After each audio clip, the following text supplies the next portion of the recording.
Assalamualaikum warahmatullahi wabarakatuh. Pada pertemuan kedua ini di mata kuliah Product Development dan Inovasi, kita akan membahas sistem inovasi dan kewirausahaan nasional. Pada pertemuan 1 kita sudah membahas mengenai pengertian dari inovasi dan juga model-model inovasinya. Di sini kita akan membahas peran negara. Kemudian juga membahas kewirausahaan dan inovasi.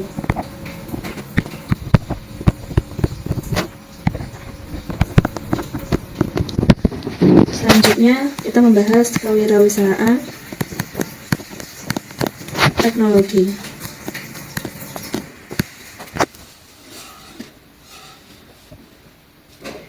Di sini ada peran sistem inovasi negara dan nasional. Sistem inovasi itu sendiri itu merupakan elemen pembangun ekonomi dan juga untuk kemajuan suatu negara. Di dalam era globalisasi ini, memiliki sistem inovasi yang kuat itu guna menjaga daya saing dan kemajuan suatu negara. Kenapa perusahaan bergantung kepada negara? Yang pertama di sini ada sifat pengetahuan publik yang mendasari inovasi. Biasanya beberapa pengetahuan yang menjadi dasar inovasi itu bersifat publik atau dapat diakses oleh semua pihak. Contohnya di sini penelitian ilmiah yang bisa diakses oleh semua. Kemudian peran pemerintah di sini itu dapat merangsang penelitian maupun pengembangan dalam bidang-bidang tertentu dengan melalui pendanaan riset. Kemudian juga di sini pemerintah juga berperan pada fasilitas riset dan juga kebijakan yang mendorong kolaborasi. Kemudian di sini juga ada ketidakpastian yang sering menghambat proses inovasi. Inovasi ini seringkali dikaitkan dengan ketidakpastian, terutama pada ketidakpastian di lingkungan bisnis, kemudian juga ada perubahan teknologi maupun juga regulasi yang baru. Peran pemerintah di sini ini memberikan kepastian dan juga stabilitas melalui kebijakan yang jelas. Oleh karena itu, ini bisa membantu perusahaan untuk merencanakan dan melaksanakan strategi inovasinya. Kemudian yang ketiga, di sini ada kebutuhan jenis aset lengkap. Peran pemerintah di sini ini menyediakan atau memfasilitasi akses ke aset-aset ini. Misalnya di sini pemerintah ini mengembangkan infrastruktur penelitian dan pengembangan. Kemudian juga bisa memberikan insentif pajak untuk riset dan juga inovasi dan mendukung program pendidikan maupun pelatihan khusus dalam menciptakan tenaga kerja yang terampil. Kemudian selanjutnya di sini ada perlunya kerjasama dan tata kelola yang diakibatkan oleh teknologi tertentu. Inovasi seringkali memerlukan kerjasama antara sektor swasta, pemerintah maupun juga sektor akademik. Peran pemerintah di sini ini memfasilitasi kerjasama dengan membentuk kemitraan, kemudian mendukung pusat-pusat inovasi maupun juga menciptakan tata kelola yang memadai. Kemudian selanjutnya yang terakhir di sini ada politik. Aspek politik ini juga bisa mempengaruhi bagaimana perusahaan ini bergantung pada negara. Perubahan dalam kepemimpinan politik ini juga mempengaruhi arah inovasi maupun juga investasi pada bisnis. Jadi perusahaan ini perlu memahami dan perlu beradaptasi dengan lingkungan politik yang berubah. Secara keseluruhan, perusahaan ini seringkali bergantung kepada pemerintah karena peran pemerintah di sini ini menciptakan lingkungan yang mendukung inovasi dan pertumbuhan bisnis.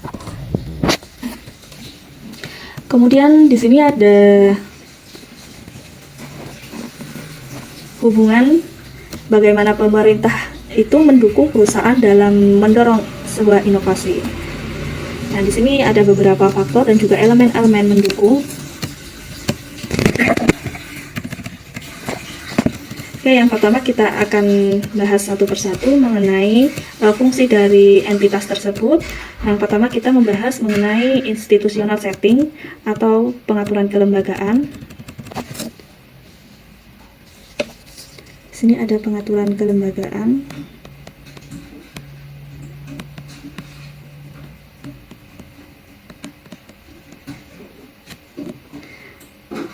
Pengaturan kelembagaan ini mencakup aturan, regulasi maupun juga kerangka kerja. Aturan, regulasi, kemudian ada kerangka kerja.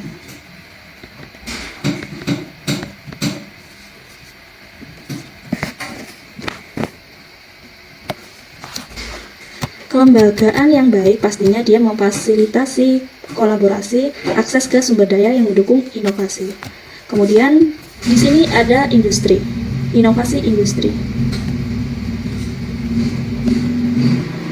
Inovasi industri ini merujuk pada pengembangan dan penerapan teknologi, baik itu produk maupun layanan. Sini.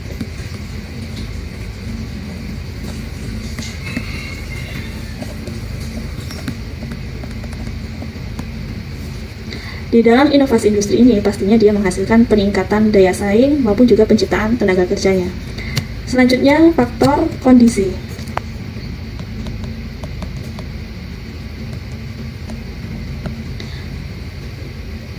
Faktor kondisi ini mempengaruhi kapabilitas inovasi dalam industri. Ini mencakup sumber dayanya, sumber daya yang dimiliki oleh industrinya. Kemudian juga ada infrastrukturnya, pengetahuan teknologi,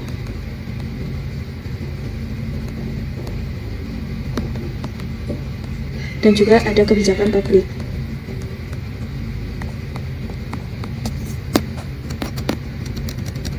Lalu bagaimana hubungan dari tiga entitas ini? Yang pertama kita akan bahas pada pengaturan kelembagaan dalam inovasi industri. Pengaturan kelembagaan yang baik itu dapat menciptakan suatu kerangka kerja yang mendukung inovasi industri. Pastinya dengan menyederhanakan proses regulasinya dan juga memberikan insentif untuk kolaborasi antara universitas, industri maupun juga pemerintah. Dan di sini inovasi industri dipengaruhi oleh faktor kondisi yang ada di dalam industrinya, seperti tingkat pendidikannya. Budaya inovasi juga akan mempengaruhi kemampuan perusahaan dalam melakukan inovasi, dan juga akses ke pasar modal juga. Kemudian inovasi industri itu juga bisa membentuk kembali atau mempengaruhi pengaturan kelembagaan. Perusahaan yang berhasil melakukan inovasi itu pastinya dia dapat mempengaruhi pembentukan kebijakan melalui advokasi maupun juga pengaruh politik, yang pastinya nanti mempengaruhi pengaturan kelembagaan. Selanjutnya membahas elemen pada pemasok supplier.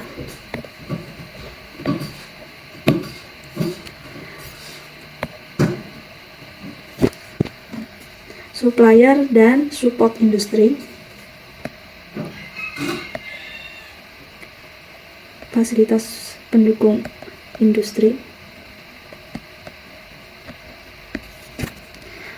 Supplier itu merupakan individu maupun perusahaan yang menyediakan bahan baku.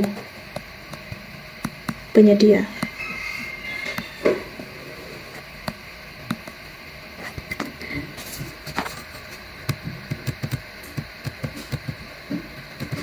Pemasok ini juga pastinya bisa berperan dalam sebuah inovasi dengan menyediakan solusi ataupun teknologi terbaru yang dapat meningkatkan produk ataupun proses produksinya.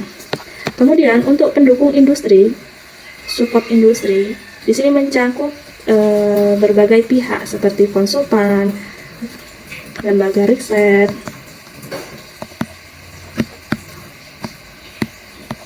maupun asosiasi industri.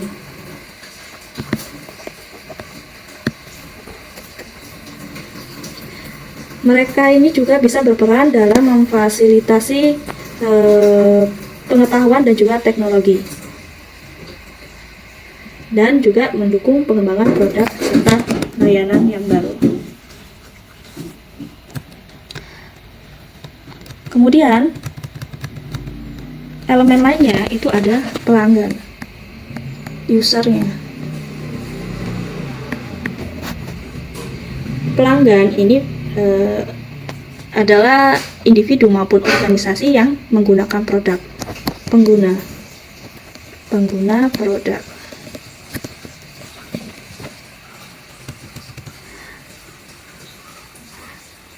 Kepuasan pelanggan dan pemahaman terhadap kebutuhan mereka itu dapat mempengaruhi penentuan produk baru dan juga pengembangan pasar. Lalu bagaimana hubungan dari tiga elemen ini? Di sini kita bahas pemasok dan pendukung industri, support industri. Kerjasama yang kuat antara perusahaan dengan pemasok dan pendukung industri ini akan menghasilkan inovasi yang lebih baik. Pemasok itu berpartisipasi aktif dalam proses inovasi. Kemudian pendukung industri ini juga menyediakan pengetahuan dan sumber daya tambahan guna membantu perusahaan dalam menciptakan produk yang lebih unggul. Kemudian hubungan pendukung industri dan juga inovasi industri ini seperti lembaga riset atau konsultan ini dapat membantu perusahaan dalam mengidentifikasi peluang inovasi dan juga melakukan penelitian dan pengembangan maupun juga menguji produk atau layanan baru. Kemudian pelanggan dan inovasi industri. Tanggapan maupun umpan balik dari pelanggan ini bisa menjadi sumber inspirasi dalam berinovasi. Perusahaan yang mendengarkan kebutuhan maupun juga keinginan pelanggan itu dapat menghasilkan produk atau layanan yang lebih sesuai dengan pasar.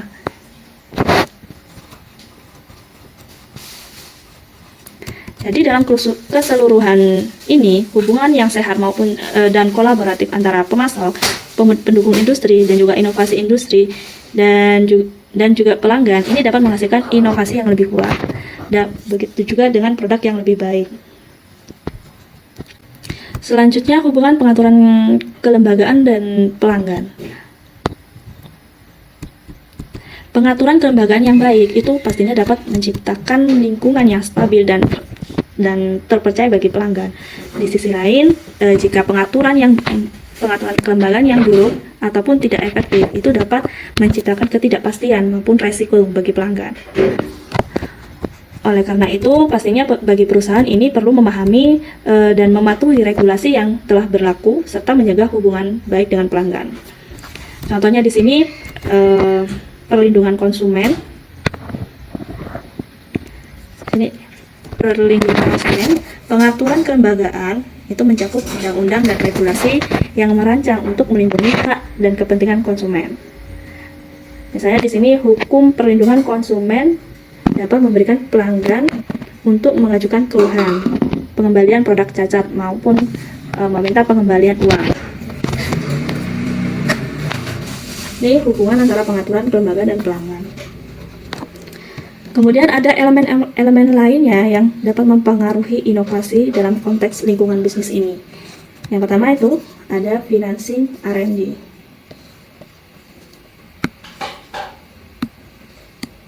Financing R&D. Ini mencakup sumber dana yang diperlukan untuk penelitian. Kemudian ada pembeli, purchaser. Ini merujuk pada individu yang membeli produk dari perusahaan yang melakukan inovasi. Kemudian di sini ada informasi dan decision center, pusat informasi dan keputusan. Perannya mengumpulkan informasi yang relevan dan juga membantu dalam pengambilan keputusan. Mengumpulkan informasi.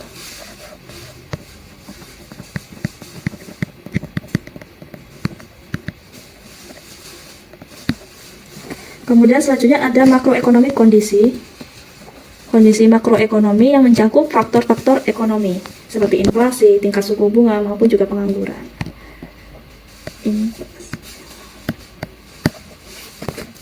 Selanjutnya ada pembangunan infrastruktur.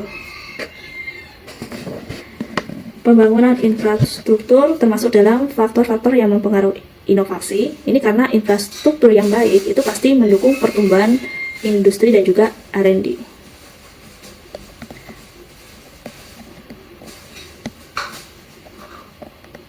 Kemudian di sini ada peraturan lingkungan dan keselamatan. Regulasi, peraturan lingkungan dan keselamatan. Pastinya ini merupakan peraturan yang mengatur bagaimana industri dan perusahaan harus beroperasi dalam lingkungan yang aman dan berkelanjutan. Kemudian ada competition regulation. Regulasi kompetisi. Peraturan yang mengatur persaingan antar pasar. Peraturan antar pasar. Dan terakhir, elemen pendukung lainnya ada education and other social effect, pendidikan dan dampak sosial lainnya. Pendidikan dan faktor-faktor sosial lainnya ini dapat mempengaruhi ketersediaan tenaga kerjanya. Ketersediaan tenaga kerja yang terampil dan juga mendorong ataupun menghambat inovasi. Tenaga kerja. Jadi ini semua adalah bagaimana peran pemerintah itu dalam mendukung industri untuk berinovasi dan juga faktor-faktor lainnya dalam mempengaruhi inovasi industri. Selanjutnya di sini ada triple helix, hubungan dari universitas, industri, dan juga pemerintah dalam mendorong inovasi. Triple helix ini sendiri itu adalah konsep yang menggambarkan hubungan antara 3 sektor, yaitu universitas, industri, dan pemerintah. Konsep ini itu diusulkan oleh Henry Dunlop pada tahun 1990 guna sebagai cara untuk memahami bagaimana kolaborasi antara ketiga sektor ini dapat menghasilkan inovasi yang lebih efektif. Yang pertama kita bahas pada universitas. Universitas itu adalah pusat pengetahuan dan juga pendidikan tinggi. Pastinya di sini perannya sebagai menghasilkan pengetahuan dan juga melakukan penelitian dan pengembangan sumber SDM yang berkualitas. Ini sebagai pusat pengetahuan dan PT yang berperan sebagai pengembangan SDM yang berkualitas. Peran lainnya yaitu yang pertama, dia melakukan penelitian dan pengembangan inovasi baru. Kemudian juga melakukan pendidikan dan pelatihan calon inovator dan profesional. Selanjutnya di sini perannya juga sebagai kolaborasi dengan industri dan pemerintah untuk mengatasi masalah secara bersama dan juga memfasilitasi transfer pengetahuan. Selanjutnya di sini ada industri.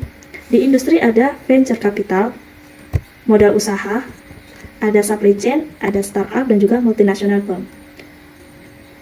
Industri ini adalah tempat di mana inovasi diterapkan, baik itu dalam bentuk produk, layanan, maupun proses.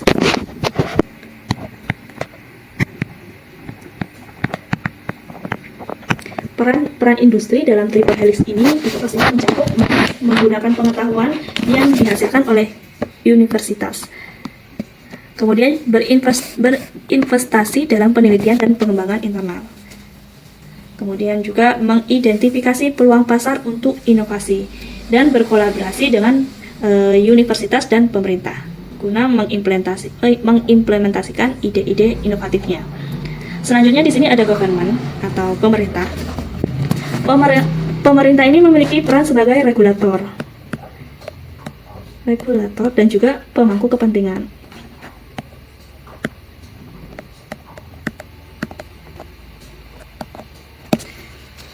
Peran lainnya dalam triple helix ini membuat kebijakan yang mendukung penelitian dan pengembangan, kemudian memberikan insentif, hibah, dan dana penelitian kepada universitas dan juga industri.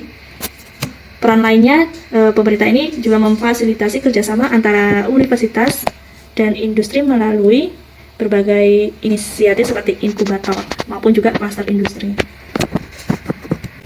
Dalam triple helix ini kolaborasi antara ketiga sektor ini merupakan kunci untuk memaksimalkan potensi inovasi di suatu negara. Ketika universitas, industri, dan pemerintah bekerja sama secara efektif, pastinya dia mendapatkan hasil. Yang pertama ada inovasi teknologi. Inovasi teknologi. Penelitian universitas itu dapat digunakan oleh industri untuk mengembangkan teknologi baru yang dapat menghasilkan produk maupun layanan. Kemudian ada transfer pengetahuan.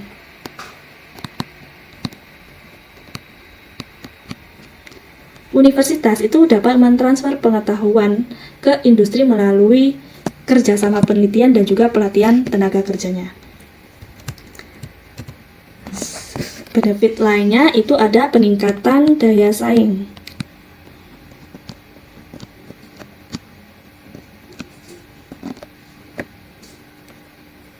Kolaborasi ini antar universitas, industri, dan juga pemerintah ini dapat meningkatkan daya saing ekonomi di suatu negara dengan melalui pengembangan produk dan layanan yang unggul. Kemudian di sini yang keempat ada solusi untuk tantangan sosial.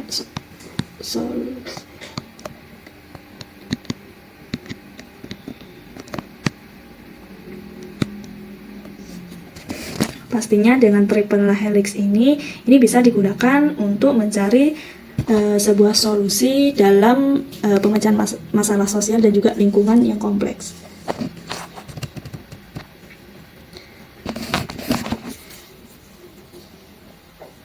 Itu dia mengenai hubungan universitas, industri, dan pemerintah di triple helix ini guna mendorong sebuah inovasi industri. Selanjutnya kita akan membahas mengenai kewirausahaan dan inovasi. Di sini ada pandangan Drucker, konsep dari kewirausahaan dan inovasi. Yang pertama, kewirausahaan itu sendiri atau entrepreneurship. Kewirausahaan itu melibatkan pengenalan, pengambilan risiko yang terukur, dan kemampuan untuk mengidentifikasi peluang. Ini bisa berarti menciptakan produk atau layanan baru, mengembangkan pasar baru, atau juga memperbaiki proses bisnis yang ada. Ini kewirausahaan menurut Drucker. Artinya di sini menurut pandangan Drucker, kewirausahaan itu bukan hanya tentang memulai bisnis baru ataupun menjadi pemilik usaha kecil, melainkan kewirausahaan ini merupakan cara berpikir dan sikap mental individu untuk menciptakan nilai tambahnya. Selanjutnya ada inovasi. Inovasi menurut Drucker ini adalah sebuah proses yang memungkinkan organisasi itu untuk menciptakan nilai tambah melalui suatu perubahan. Ini bisa berupa perubahan dalam produk, proses maupun strategi model bisnis. Jadi di sini Drucker menganggap inovasi itu adalah suatu elemen kunci dalam sebuah kewirausahaan. Dia menekankan pentingnya berpikir inovatif dan menciptakan mekanisme yang memungkinkan perubahan untuk berkelanjutan.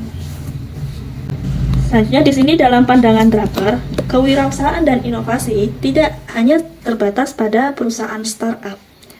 Mereka juga harus bisa menjadi bagian dari setiap organisasi yang ingin bertahan dan tumbuh dalam lingkungan bisnis yang cepat berubah. Kemampuan untuk mengidentifikasi peluang, mengambil resiko yang terukur, dan juga terus berinovasi itu merupakan kunci kesuksesan dalam jangka panjang dalam dunia bisnis. Ini adalah menurut pandangan Drucker mengenai kewirausahaan dan juga inovasi. Jadi menurut Drucker ini, inovasi itu harus menjadi bagian dari setiap perusahaan maupun organisasi untuk menjadikan lingkungan yang berkelanjutan, lingkungan bisnis yang berkelanjutan. Yang terakhir, ada kewirausahaan teknologi. Apa itu kewirausahaan teknologi? Di sini kewirausahaan teknologi itu merupakan upaya menciptakan dan mengembangkan produk, layanan, atau bisnis baru yang didorong oleh teknologi. Pastinya di kewirausahaan teknologi ini melibatkan pengguna teknologi dalam memecahkan masalah maupun memanfaatkan peluang di pasar. Kewirausahaan teknologi ini seringkali dikaitkan dengan inovasi teknologi dan juga strategi bisnis yang berfokus pada pertumbuhan dan eksplorasi pasar. Ini menurut data dari Paul Trott. Paul Trott adalah seorang penulis yang dikenal dalam inovasinya dan juga manajemen teknologi. Menurut Paul Trott, ada beberapa aspek penting dari kewirausahaan teknologi. Yang pertama, itu ada pemanfaatan teknologi sendiri. Ini yang melibatkan penggunaan teknologi sebagai alat untuk menciptakan nilai tambah. Ini bisa berupa pengembangan produk baru berbasis teknologi yang tinggi. Kemudian juga bisa implementasi solusi teknologi dalam proses bisnis, atau juga bisa memanfaatkan teknologi untuk mencapai keunggulan yang kompetitif. Selanjutnya di sini ada inovasi berkelanjutan. Inovasi berkelanjutan ini tidak hanya tentang menciptakan produk atau layanan baru, kan tetapi di sini juga tentang bagaimana terus mengembangkan dan memperbarui teknologi itu untuk tetap kompetitif di pasar yang terus berubah. Selanjutnya ada resiko dan pengambilan keputusan. Seperti dalam kewirausahaan pada umumnya, kewirausahaan teknologi ini pastinya melibatkan pengambilan resiko.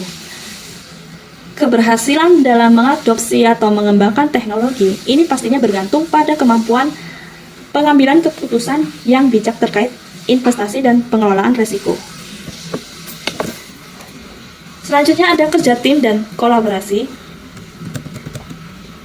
Ini melibatkan kolaborasi antara individu dengan berbagai latar belakang teknis. Tim yang multidisiplin dapat membantu menggabungkan pengetahuan dan keterampilan yang berbeda untuk menciptakan solusi yang lebih kuat. Yang terakhir ada aspek pasar dan pelanggan. Memahami pasar dan kebutuhan pelanggan itu merupakan kunci dalam kewirausahaan teknologi. Produk ataupun layanan yang berbasis teknologi itu harus sesuai dengan permintaan pasar dan juga memberikan nilai kepada pelanggannya. Kewirausahaan teknologi di dalam era sekarang ini, di era digital itu menjadi sangat penting, di mana teknologi ini memainkan peran sentral dalam hampir semua aspek kehidupan dan bisnis. Hal ini bisa menciptakan peluang baru untuk menciptakan nilai dan pertumbuhan bisnis melalui pemanfaatan teknologi yang inovatif. Nah, itu dia mengenai kewirausahaan teknologi. Nah, untuk materi mengenai Sistem Nasional Inovasi dan Kewirausahaan mungkin sampai di sini. Bila ada hal yang perlu didiskusikan, bisa melalui kolom komentar maupun juga chat grup. Terima kasih atas perhatiannya. Semoga dengan video kali ini bisa menambah wawasan teman-teman. Wassalamualaikum warahmatullahi wabarakatuh.